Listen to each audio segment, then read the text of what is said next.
Okay, so to start the polishing stage up, we're going to go ahead and continue with the lower body. We're going to start with the boots. Now, one thing to take note of is this is where you're going to really use your reference to try to capture the shapes and kind of forms and design language that they're using to describe their characters. Now, what do I mean? Now, we have our foot and our pieces essentially blocked in. The clay's there, but it's really rough, right? It's still super blurry and super rough, super low. And so as we start to define and finalize that form, we want to look at the reference to try to match it. You know, it's not necessarily as close as possible, but match it enough so that it fits in that space. So if we look at this character McCree here, you can see that the way that they're designing and using certain shapes, you know, they have a really thin to thick area here, which has this really nice shape play, and it kind of tapers down here. And it's just really interesting kind of style. You can see that they're using pretty big bevels.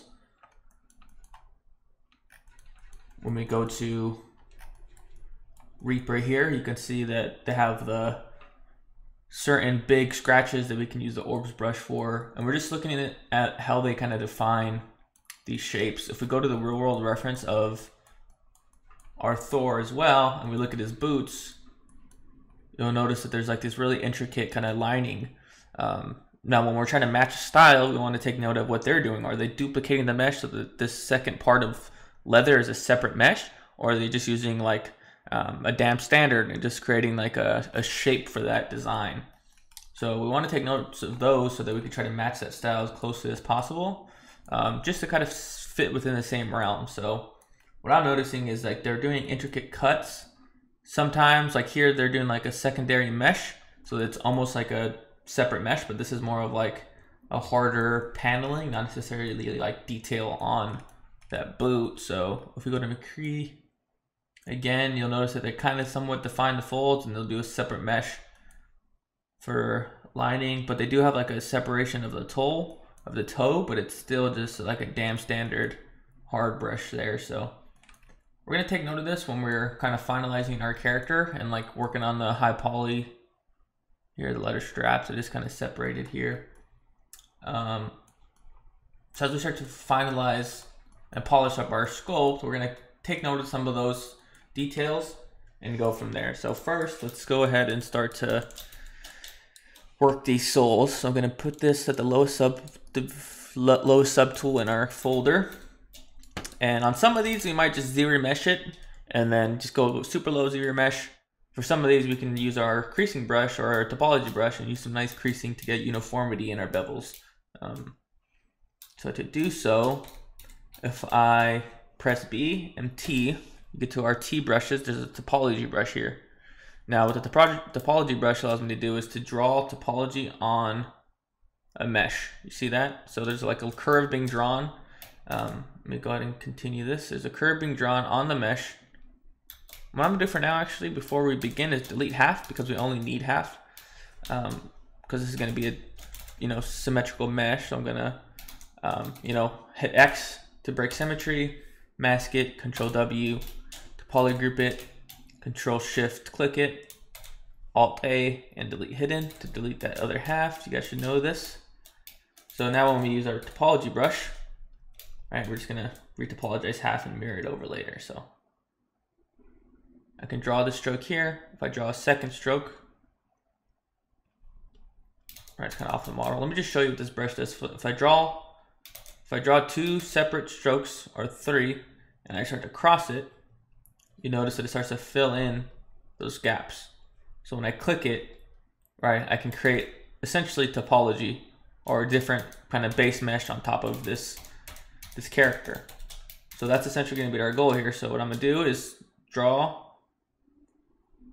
out this line, draw out this line. Right, it doesn't have to be perfect. Oops. I'm gonna try to use relatively a low amount of geometry, because the lower my geometry, the easier it is to make curved shapes when we're using like the dynamic preview. And what we could do as well is create it symmetrical in the center, how we have our sim folder, and then clean it up after. Now you see all these little stringly bits. If I hold Alt, click and drag and let go, it'll clean up those stranglies. So Alt, click and drag, and it'll clean those up. Now if I click on a green dot and click and drag, I can kind of continue that stroke. Again, it doesn't have to be perfect right now. We're going to move them once we kind of have them in place.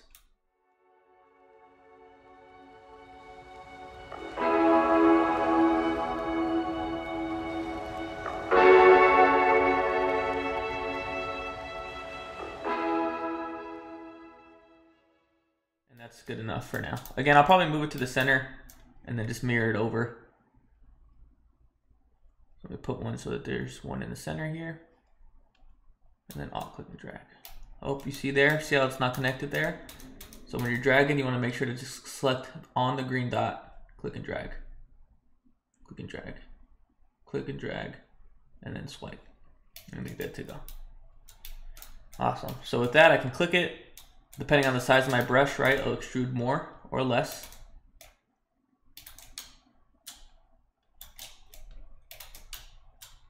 And boom. I'm liking that. Now what I can do is I can split hidden, split unmasked points, sorry. So now I got my main Dynamesh soul and then this new soul, which is this geometry here.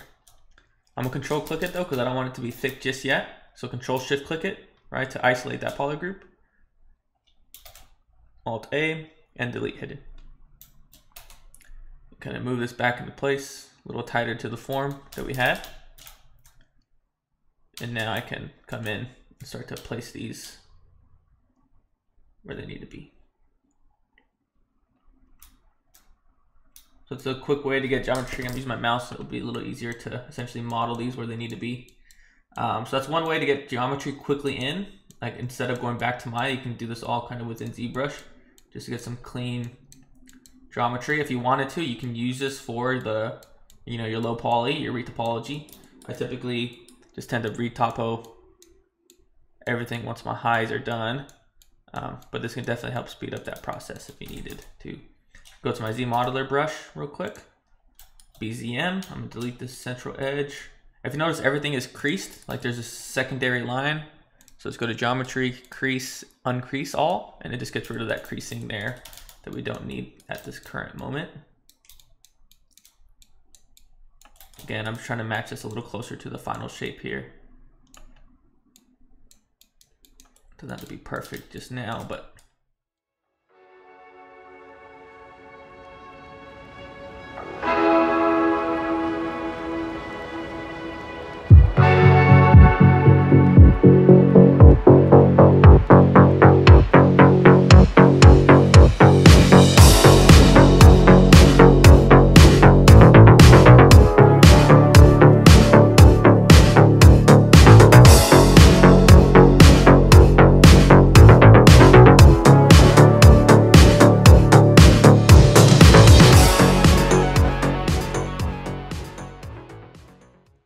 okay, perfect. So let's go ahead and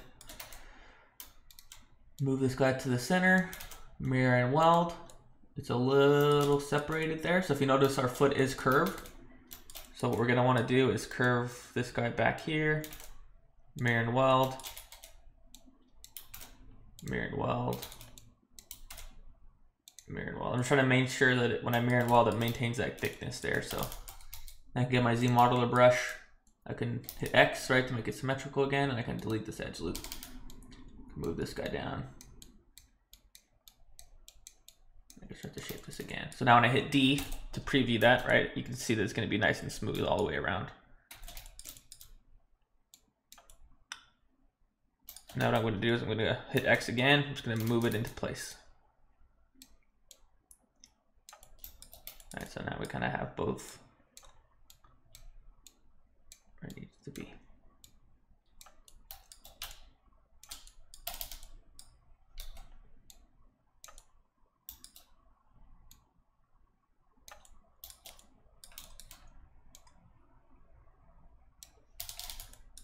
Awesome. What I could do now is hide the sole and start to shape this myself here. Let's get my Cintiq, my tablet again.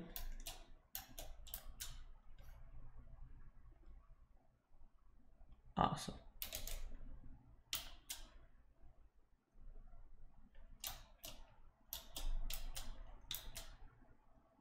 Okay, great. So now what I can do is I can add some thickness to this. So several ways to do this, but what I'm going to do is just utilize the Q mesh feature with the Z modeler brush. So if I hit B, Z, go to my Z modeler again, select the face, go to Q mesh, make sure to tap all polygons, and I can Q mesh this guy in. If you notice, it's flipped, so the faces are reversed. So if we go down to display properties here, flip, I can flip those faces. I'm going to go ahead and shift select my soul so I can just isolate that by itself. Control shift click the interface. I'm going to go and delete. Oops, I'm going to control shift click and drag to reverse that selection. I'm going to delete hidden. Now what I can do is I can select this edge on my Z modeler, hit spacebar. Let's go ahead and close this with the convex hole. And the same with this one. So now it just kind of closes that shape for us. Actually, the bottom of the soul is going to be a little bit more important than the top. So what I'm actually going to do is, actually what I'm going to do is just insert an edge loop at the top here. I don't mind if it's closed or not. I'm just going to insert an edge loop and put it close to the edge. So now it just kind of stays there.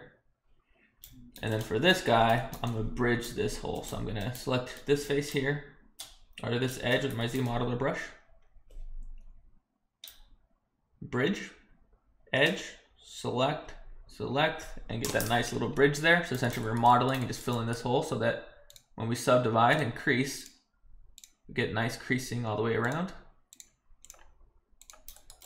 I'm just filling these holes here, bridging these two holes. Bridge, bridge, bridge, bridge. And go ahead and insert an edge loop. So select an edge, insert, boom. Now we can bridge these two edges. Bridge, boom, boom, boom, boom. So we got some nice uniformity. So now for our soul, we got a nice clean soul, but what we can do, shift select that, turn that on. Let's make sure that our edges, before we subdivide this, are kind of wrapping nicely. They're getting some similar thickness all the way around the boot.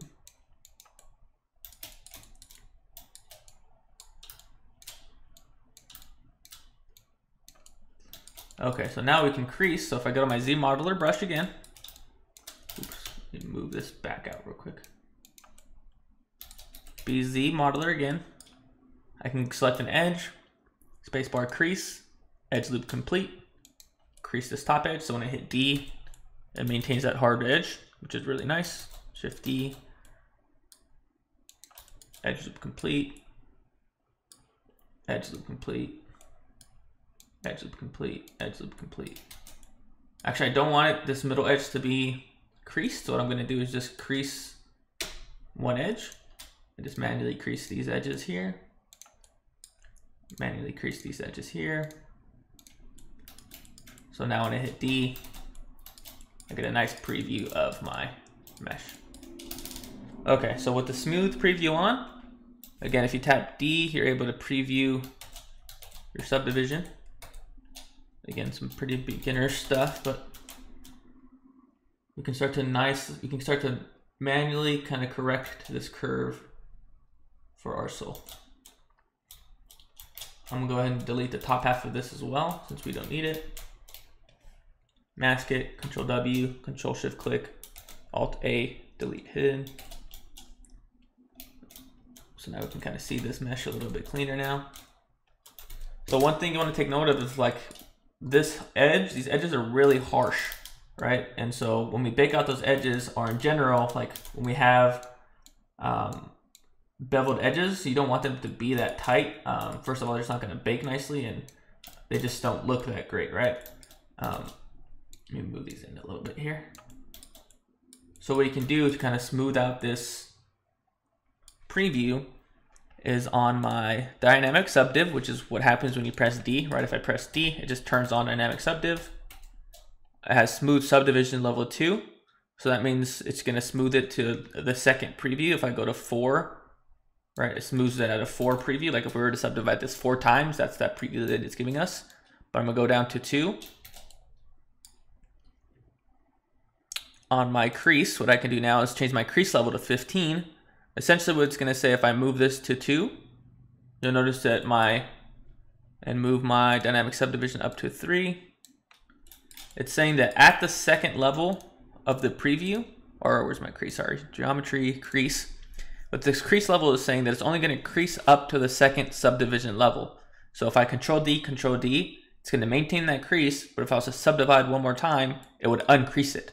But since we're previewing it with the dynamic subdivision at level 3, essentially it's not creasing the third level. So it's showing us a preview what would happen if we were to subdivide this. So we get a nice smooth bevel here, which is really nice. If I was to change my crease level to 1, it's going to really blow it out, right, and be really soft. So instead of 15, which gives me a super hard crease, the lower I go, the softer my crease preview becomes. So crease level 2, dynamic sub preview at 3. And I am happy with that. So this is one way to get a really nice, smooth, clean mesh for your high polys. So essentially we use our topology brush, we extruded that with Q mesh, and now we have a nice, clean, smooth preview. But with this here, what we can do is start to look at our reference, right? And see how they're describing these shapes. So if we pull up our reference here and go back to McCree, he has a boot. And he has some really fun shapes here. We're gonna try to kind of match it, not exact, but we're gonna match it to a point where we can get some fun shapes here for Thor as well. So McCree has this piece really high up. Make sure that it doesn't get too stretched here. I think that angle itself is actually, I'm pretty happy with it. We have some edges in here that we're gonna have to move to match.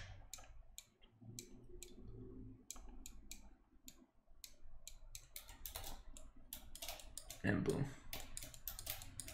It's a little stylized, right? How they're kind of having this nice little harsh angle there, but it's not extremely pushed to the point where I'm not happy with it. They're actually creasing, if you look at here, they're creasing the tip here. I don't know if I want to do that because I don't know if I want that harsh of a tip for my boot for this Thor. But it is an option, so you can crease these edges if you want to, right, to get that kind of edge that they have. But I'm going to go ahead and keep mine smoothed out like so. And I am happy with that sole for now.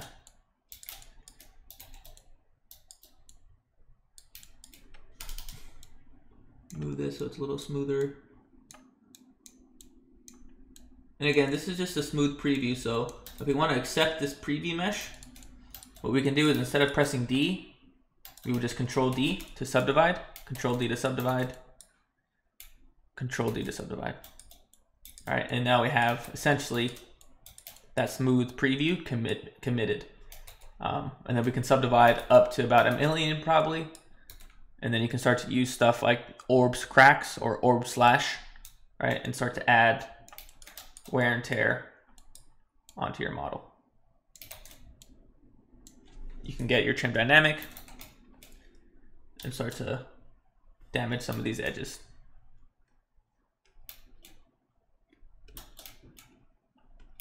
And this method here is essentially what we're gonna be doing for the rest of the pieces. We're gonna either just zero mesh the low poly or zero mesh the block-in piece. Let's go orb slash again. Trim dynamic. We start to add some wear and tear. Let's get some orb slash 1.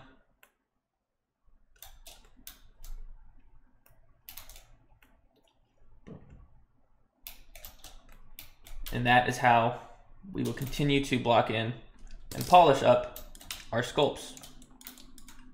All right, so now if we were to look at this, you can see that we kind of got some edge damage how they're doing, but we're still also maintaining our own form how we like it.